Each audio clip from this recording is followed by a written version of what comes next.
Merci de partager ce temps avec nous. Merci de bénir cet enseignement que nous allons partager. Bénis mon frère qui est à l'écoute. Bénis ma soeur qui est à l'écoute. Fais du bien à quelqu'un qui est captif. Libère-le, Seigneur. Fais du bien à quelqu'un qui est opprimé. Délivre-le, Seigneur. Fais du bien à quelqu'un qui ne te connaît pas encore. Illumine les yeux de son cœur. Que le paralytique marche, l'aveugle voit, que le sourd entende. Que la bonne nouvelle du royaume soit annoncée avec force et efficacité. Merci d'être avec nous. Shalom, vous qui nous prenez en cours.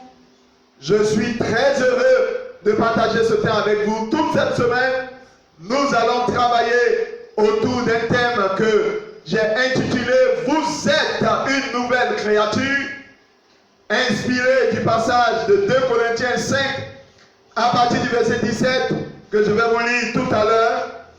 J'aimerais que vous ouvrez votre Bible et nous allons ensemble lire ce passage que vous connaissez certainement. C'est un passage très connu et ce passage est tiré de la deuxième lettre de Paul aux Corinthiens en son chapitre 5, le verset 17. Si quelqu'un est en Christ, il est une nouvelle créature. Les choses anciennes sont passées, voici toutes choses sont devenues nouvelles. Si quelqu'un est en Christ, il est une nouvelle créature. Les choses anciennes sont passées, voici toutes choses sont devenues nouvelles. Le thème que j'ai donné à ce séminaire que nous ouvrons à compter d'aujourd'hui, c'est « Vous êtes une nouvelle créature ». Principalement, ce message s'adresse à tous ceux qui sont chrétiens. Ce message s'adresse à tous ceux qui ont accepté Jésus-Christ comme le Seigneur et le Sauveur personnel. Ce message s'adresse principalement à toutes les personnes, hommes ou femmes, qui sont nés de Dieu. Ce message s'adresse à vous tous qui avez fait la paix avec le Seigneur Jésus-Christ, qui avez décidé de l'avoir dans votre vie comme votre Seigneur et comme votre Sauveur. C'est pourquoi si toi tu m'écoutes, tu n'as pas encore le Seigneur Jésus, si toi tu m'écoutes, tu n'as pas encore fait la paix avec le Seigneur, je vais t'inviter par ma voix à opérer un choix judicieux, un choix déterminant. Je vais t'inviter à opérer un choix pour ton éternité. Je vais t'inviter par ce choix à définir ce que sera ta vie après la mort. Pour toi qui m'entends, qui n'as pas encore accepté Jésus-Christ de Nazareth, je vais t'inviter à le faire pour 2 raisons majeures avant que nous poursuivions ce message. Premièrement, tous ceux qui n'ont pas accepté le Seigneur Jésus sont de la poussière. Selon Genèse chapitre 3, et la poussière de la terre a été servie à la table du diable, à la table du serpent. Donc toi qui m'entends, si tu n'as pas encore accepté le Seigneur Jésus, accepte Jésus. Sinon tu seras malmené par la puissance des ténèbres. Sinon tu seras servi au quotidien à la table du serpent. Tu seras piétiné par les œuvres des ténèbres et tu seras à la solde de la sorcellerie. Tu seras un peu comme un poulet qui se promène, qui peut être saisi à tout moment pour satisfaire les désirs du diable, pour assouvir les désirs, les appétits de Satan et de ses suppôts. Deuxièmement, je vais t'inviter, frère, toi qui m'écoutes, je vais te donner la deuxième raison pour laquelle tu dois accepter Jésus-Christ de Nazareth. Pourquoi? Parce que au-delà même de ta souffrance sur la terre, au-delà de la domination, au-delà d'être piétiné par les puissances des ténèbres, après ta mort, si tu n'acceptes pas le Seigneur Jésus, tu vas tomber dans un jugement qu'on appelle la seconde mort. La Bible dit en Jean 5, le verset 28, qu'un moment va arriver où ceux qui sont dans les sépulcres, ils vont entendre la voix de Dieu. Ceux qui auront fait le mal vont ressusciter pour le jugement. Et ceux qui auront fait le bien vont ressusciter pour la vie. Un autre passage qui lui est similaire, en Daniel chapitre 12, qui se sont endormis à la voix de Dieu, ils se réveilleront. Il y en a qui se réveilleront pour la vie éternelle et d'autres se réveilleront pour la honte ou pour le problème éternel. Frère, je vais te dire, toi qui n'as pas encore accepté le Seigneur, que Jésus-Christ revient au son de la trompette à la voix d'un archange. Christ apparaîtra dans les nuées et les morts qui sont en Christ vont ressusciter pour la vie. Ceux qui n'auront pas connu le Seigneur, ceux qui seront morts sans avoir connu Christ, ressusciteront pour le jugement. Apocalypse chapitre 20, les versets 4 et 5 et 6 décrivent bien cette souffrance dans les temps de feu que je vais t'épargner.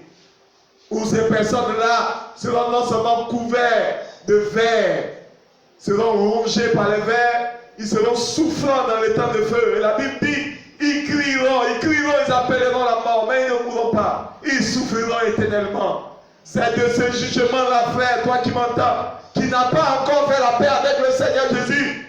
C'est de ce jugement-là que je vais t'épargner. Accepte Jésus-Christ de Nazareth et tu ressusciteras pour la vie, tu ressusciteras pour la vie éternelle, pour la joie éternelle. Tu ressusciteras pour être dans la félicité avec Dieu.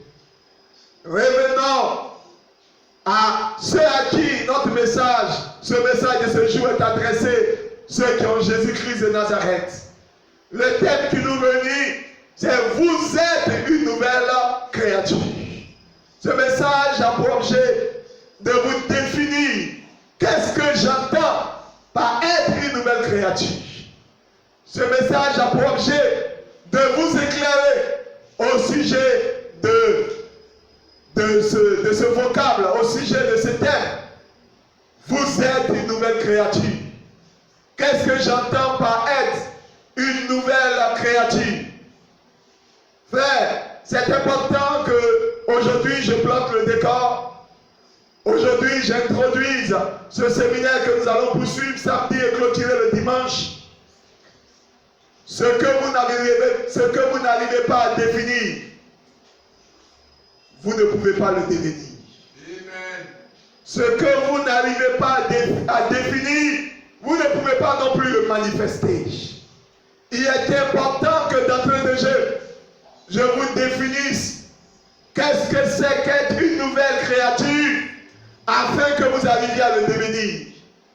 Il est important que d'entrée de jeu, je vous définisse qu'est-ce que c'est qu'être une nouvelle créature afin que vous arriviez à le manifester. Il y a beaucoup de mots dans la Bible qui sont des synonymes de nouvelle créature ou d'être une nouvelle créature. Souvent, on entend, Jean nous dit que tous ceux qui ont reçu Jésus-Christ, ils sont nés non de la volonté de la chair et du sang, mais ils sont nés de la volonté de Dieu. Être une nouvelle créature, c'est être né de Dieu. 1 Jean aussi 4, le verset 7 dit que celui qui est né de Dieu, il aime. Quiconque aime est né de Dieu. Donc être né de Dieu, c'est aussi être une nouvelle créature. Jean 3, Jean le chapitre 3 aussi pouvait dire de la bouche de Jésus dans sa conversation avec Nicodème. Il dit à Nicodème, il faut Nicodème que tu naisses de nouveau. Donc être une nouvelle créature, c'est naître de nouveau. Et Jésus te poursuit. Ce qui est né de la chair, chair. Ce qui est né de l'esprit, esprit. Nicodème, il faut que tu naisses de nouveau. Être une nouvelle créature, c'est être né de nouveau. C'est être né de l'esprit. C'est aussi être né de Dieu. Vous avez vu tout à l'heure dans notre texte que nous venons de lire, la Bible dit, si quelqu'un est en Christ, il est une nouvelle créature. Les choses anciennes sont passées, toutes choses sont devenues nouvelles. Être une nouvelle créature, c'est aussi être en Christ Jésus. Toi qui m'entends, toi qui m'écoutes, toi mon frère, toi ma soeur, si tu es en Christ, la Bible dit tu es une nouvelle créature. Tu es né de Dieu. Et si tu es né de Dieu, les choses anciennes sont passées, toutes choses sont désormais devenues nouvelle. Écoutez, frères et sœurs, si vous entendez aussi dans la Bible, Fils de Dieu, Fils du Très-Haut, enfant de la promesse, toutes ces choses sont des synonymes de nouvelles créatures. Être né de nouveau, c'est désormais être une nouvelle créature. Donc toi qui es en Christ, toi qui es né de Dieu, toi qui es baptisé dans le Saint-Esprit, toi qui vis désormais selon Dieu, toi qui as accepté Jésus comme ton Seigneur et ton sauveur personnel, tu es une nouvelle créature. Et l'objet de mon message cet après-midi, c'est que tu comprennes qu'est-ce que tu devrais entendre par être une nouvelle créature. Qu'est-ce que c'est que être une nouvelle créature? Je veux cet après-midi planter le décor afin que tu arrives à définir aisément ce concept, afin que tu arrives à comprendre ce thème, afin que tu puisses le manifester aisément. Là où tu es, que ton entendement soit béni, que ta compréhension soit bénie. Je prie le Seigneur que tu comprennes profondément ce que nous allons partager. Écoutez, frères et sœurs. Écoutez, frères et sœurs. Être une nouvelle créature, c'est avoir un privilège. Le privilège d'avoir bénéficié de la mort et de la résurrection de Christ. Le privilège d'avoir été mis à part, d'avoir été sanctifié par Dieu. Le privilège de faire partie de la race élue, d'être une nation sainte, un sacerdoce royal. Frères et sœurs, si tu es né de Dieu, tu as ce privilège-là. La Bible t'appelle un saint. La Bible t'appelle un juste. La Bible t'appelle un homme droit. La Bible t'appelle quelqu'un qui est désormais de la famille de Dieu. J'aimerais que là où tu es, tu bénisses Dieu pour cette grâce et tu le loues pour ce bienheureux fait, pour avoir fait de toi quelqu'un qui est de sa famille, quelqu'un qui est de sa parenté, quelqu'un qui est de son appartenance. S'il te plaît, que le nom du Seigneur soit béni, que le nom du Seigneur soit élevé. Mon intention ce matin, mon intention à cette heure, c'est que tu comprennes quelle est ta différence, toi qui es né de Dieu et ceux qui n'ont pas de Dieu. Mon intention, c'est que tu comprennes la différence que Dieu a mis entre ceux qui le connaissent et ceux qui ne le connaissent pas. Il est important que tu comprennes qu'est-ce que signifie être né de Dieu. Et ce soir, du moins cet après-midi, mon intervention a pour objet de te situer, de te définir ce concept afin que tu le manifestes aisément, afin que tu le vives aisément.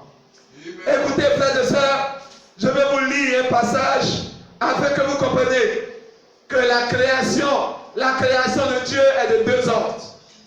La création de Dieu est de deux ordres.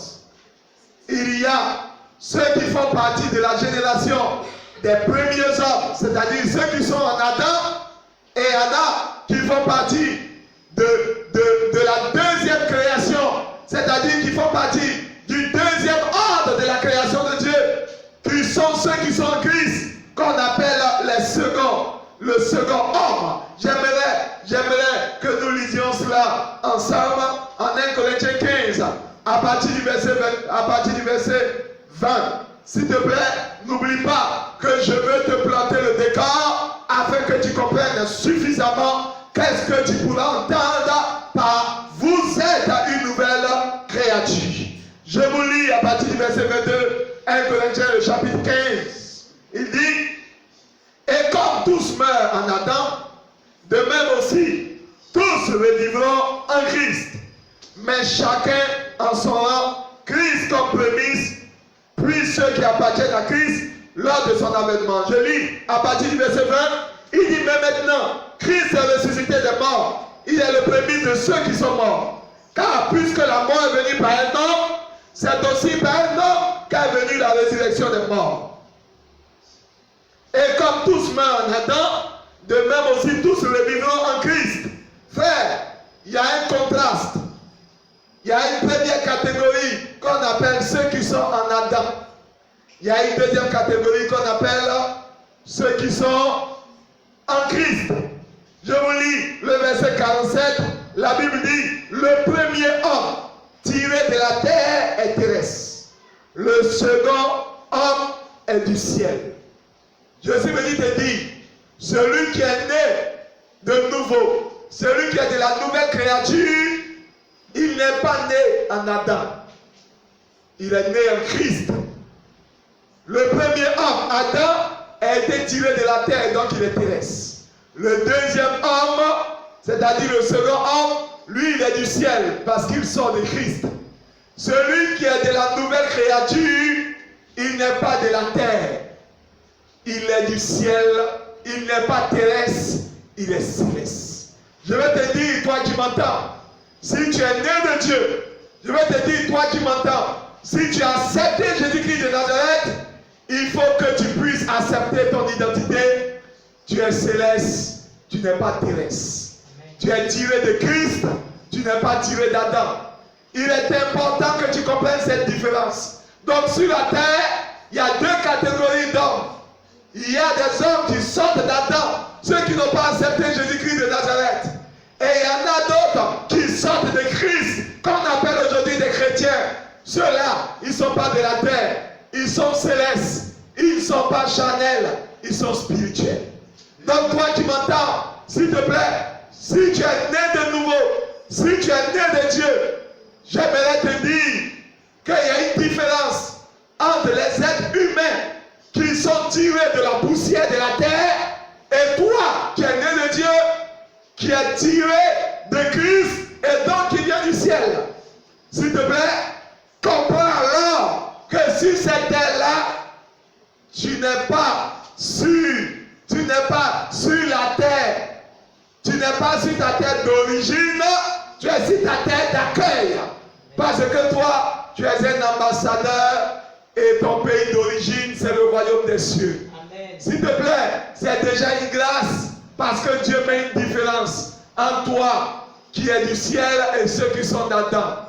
Et j'aimerais que cette différence soit bien installée dans ton esprit parce que c'est de là que va découler toutes les vérités que nous allons partager plus tard.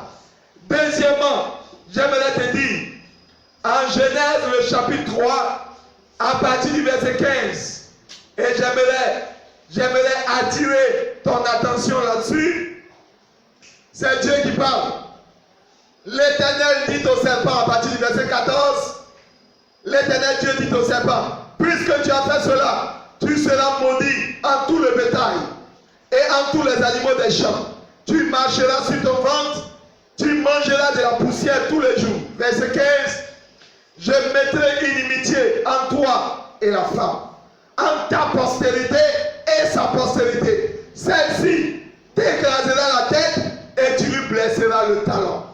Frère, ce passage nous montre aussi qu'il y a deux postérités. Il y a la postérité de la femme et il y a la postérité du serpent. La Bible dit, la postérité de la femme écrasera la tête du serpent.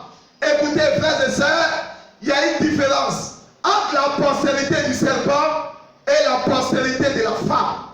Ceux qui sont de la postérité de la femme, la Bible dit, eux, ils vont dominer ceux qui sont de la postérité du serpent. J'aimerais te dire, ceux qui sont de la postérité du serpent, ce sont les sorciers, ce sont les mystiques, ce sont les féticheurs, ce sont les francs-maçons, ce sont les illuminati, tous ceux-là, ce sont les esprits mauvais dans les lieux célestes, ce sont les dominations et les autorités. Tout cela, c'est la postérité du serpent. C'est tous ceux qui sortent du diable. J'ai la bonne nouvelle de t'annoncer, frère, que toi, tu ne fais pas partie de la postérité du serpent. Si tu as accepté Jésus-Christ de Nazareth, tu fais partie de la postérité de la femme. Qu'est-ce que ça veut dire? Ça veut dire, le serpent est sous tes pieds. Tu vas écraser sa tête. Lui ne pourra seulement que te mordre au talon. C'est le verset qui est résumé en disant, ils pourront t'attaquer, mais ils ne pourront pas te vaincre. Frère, si tu es de la postérité de la femme, j'aimerais te dire que la victoire est ton partage. La victoire, c'est la puissance de tes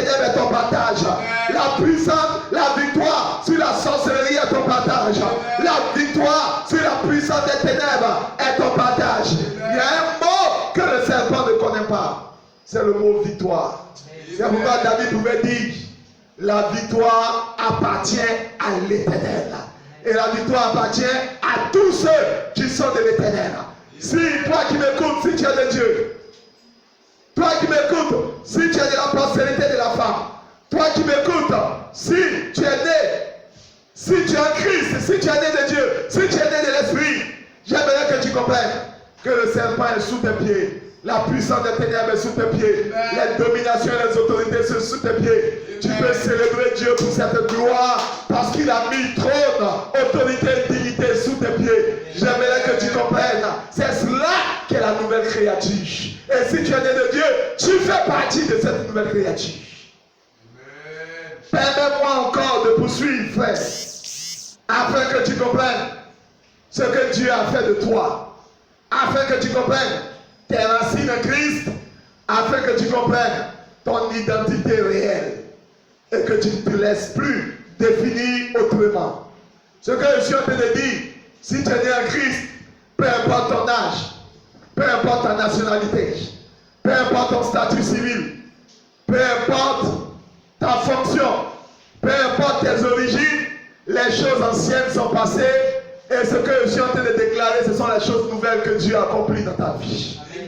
Je vais poursuivre encore pour t'aider à faire une différence entre ce que tu es et ce que les autres qui n'ont pas Jésus sont. Je vais te lire encore Galates le chapitre 4.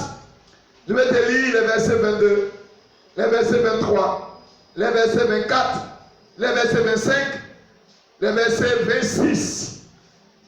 Je vais te lire Galates le chapitre 4 et j'aimerais que tu sois très attentif.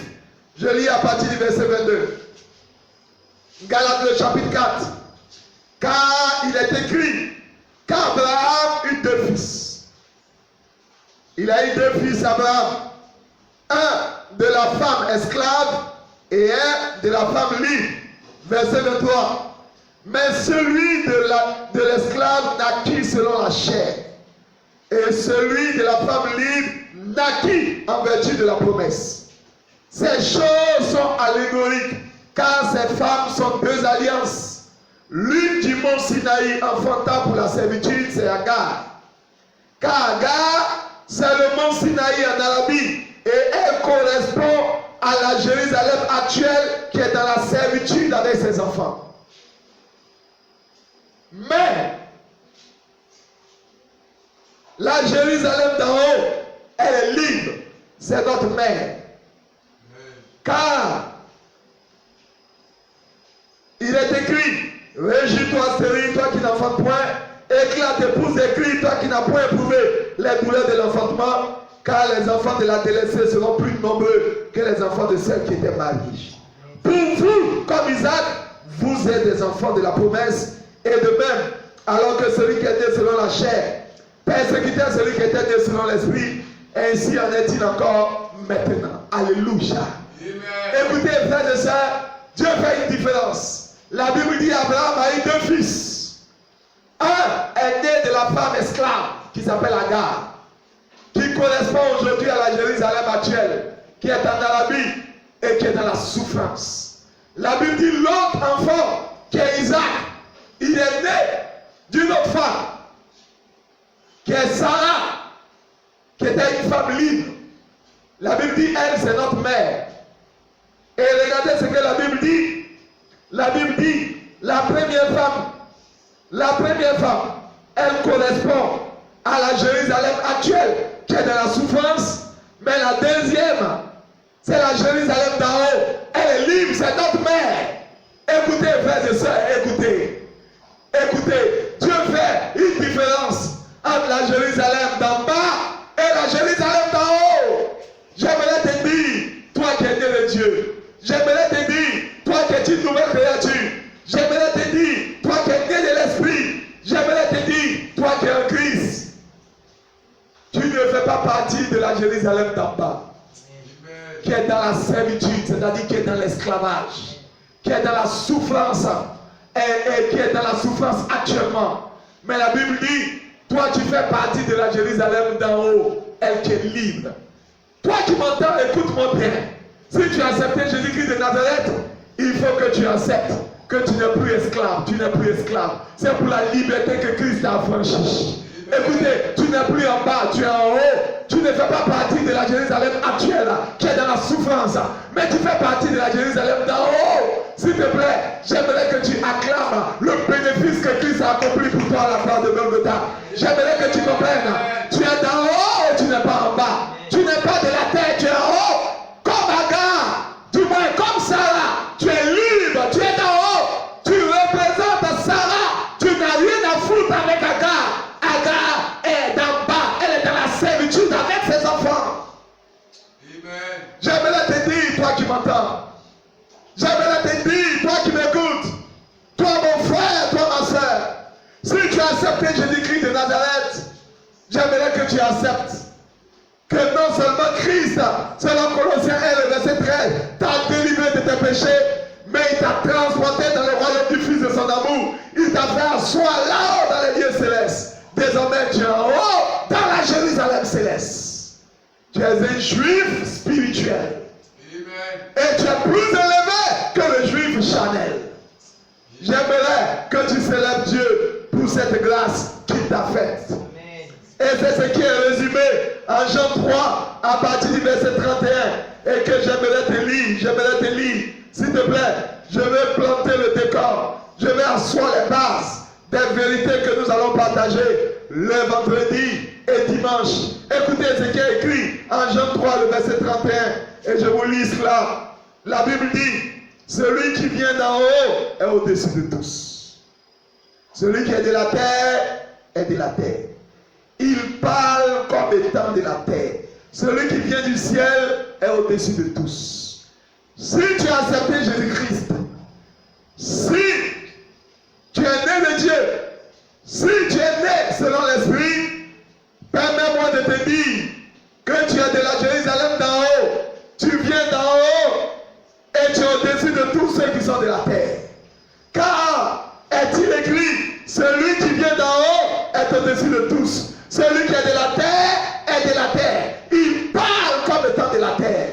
J'aimerais te dire, si tu es une nouvelle créature, tu ne vis plus selon la vue, toi tu vis selon la foi. Amen. Si tu es une nouvelle créature, frère, tu es d'en haut, tu n'es pas d'en bas. Tu es de la Jérusalem céleste, tu n'es pas de la Jérusalem terrestre. J'aimerais te dire, frère et soeur, toi qui m'entends, je veux juste que tu comprennes les habits que tu portes. Je veux juste que tu comprennes, tes yeux sont grands sur l'identité que tu as. J'aimerais que tu comprennes. Le fait d'accepter Jésus-Christ de Nazareth te distingue des autres. C'est ce que Malachie dit en son chapitre 3. Et j'aimerais que tu comprennes cela. C'est cette même vérité que Malachie explique en son chapitre 3, le verset 18. Il dit, et vous verrez de nouveau la différence entre le juste et le méchant, entre celui qui sait Dieu et celui qui ne sait pas. J'aimerais te dire, frère, toi qui m'entends, selon Malachie, il y a une différence entre celui qui est né de Dieu et celui qui n'est pas né de Dieu.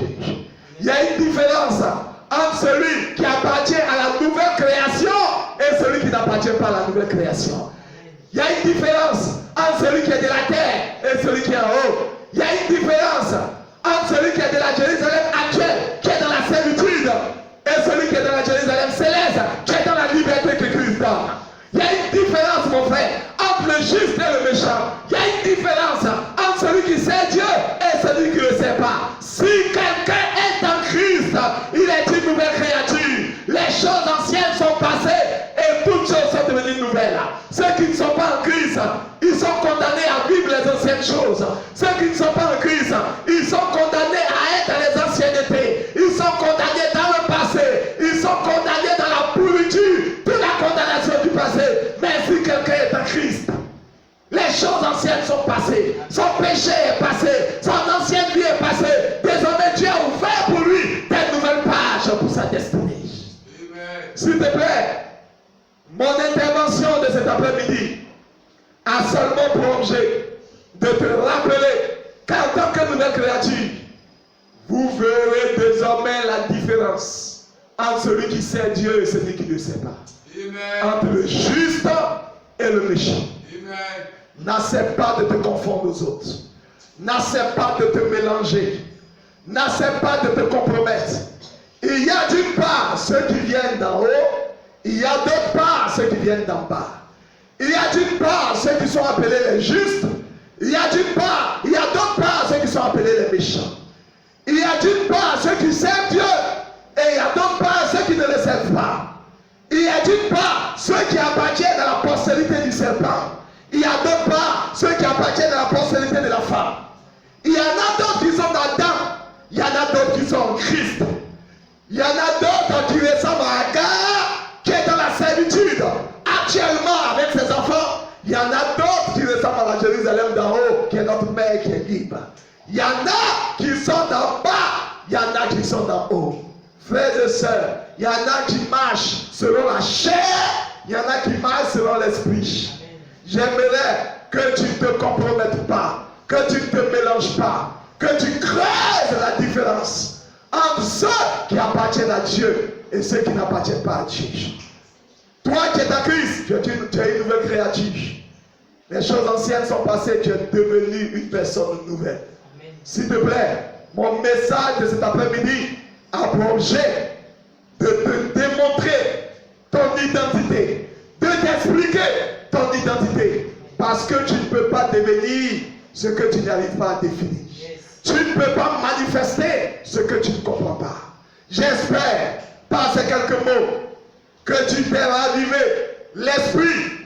J'espère, par ces quelques mots, que tu as été illuminé par la parole de Dieu, afin que tu comprennes que Dieu a mis une différence entre toi et les autres, afin que tu comprennes que être une nouvelle créature, c'est être ce que tu as entendu par ces nombreux passages.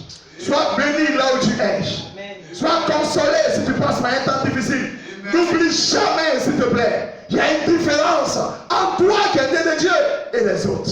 Et eu égard à cette différence, ta vie ne sera plus jamais la même.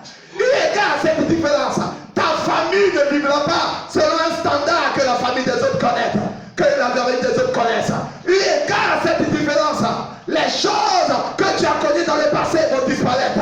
Les bonnes choses et les choses nouvelles vont arriver. Eu égard à cette différence, des victoires seront enregistrées par toi. Eu égard à cette différence, il y a des défaites que tu ne connaîtras pas. Eu égard à cette différence, tu connaîtras la paix de Dieu. Tu marcheras de victoire en victoire. Eu égard à cette différence, tu parleras pas comme les autres, tu parleras comme les gens en haut. Eu égard à cette différence, ta foi sera manifestée à la différence des choses qui marchent par la vue. Eu égard à cette différence, tu connaîtras la victoire que Dieu donne. S'il te plaît, tu n'es pas une personne quelconque. Ne te mélange pas. Ne te mélange pas. Tu es d'en haut et tu n'es point d'en bas. Shalom. Soyez bénis là où vous êtes. Recevez la grâce de Dieu. Demeurez fidèles. Restez dans votre différence. Ne vous compromettez pas. Vous êtes d'en haut, pas d'en bas. Que Dieu vous bénisse.